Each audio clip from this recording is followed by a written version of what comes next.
So, hello, my name is Dr. Sam Illingworth, or Sam, and I'm a lecturer in science communication in the Faculty of Science and Engineering at MMU. And now, obviously, as a new academic, one of the things that we're required to do is a PG cap in education.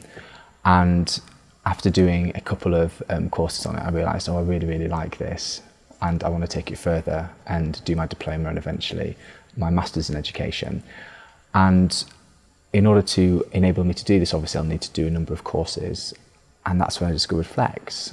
And the fantastic thing about Flex is that it enables me to use aspects of my other CPD, continued professional development, that I'm doing to effectively double badge.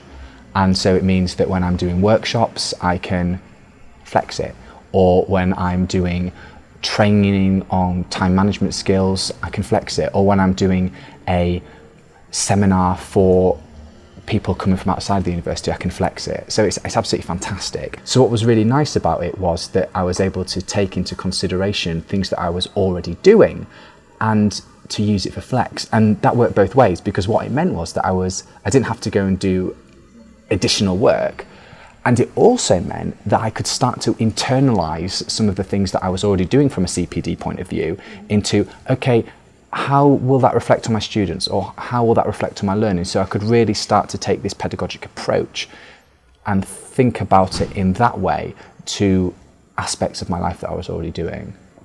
Some of the things that I've used in my Flex portfolio include, I facilitated an event called Creative Spaces at the university, where the purpose of which was to introduce academics and support staff to one another from across the different faculties, and really just to facilitate that networking approach. So what was great was I was able to talk about my facilitatory experience, and then what happens with Flex is you create this digital portfolio where you post about your experiences. I used the Tumblr blog site, and then the unit leader, in my case Christina Rancy, comments on what you've done and asks you to really put a pedagogical spin on it, if you will. So what I was able to do was to look at the work that I'd done in my facilitatory role and to really reflect on how I could then facilitate and use those skills and that skill set with my students. And so it was really useful for me in that way.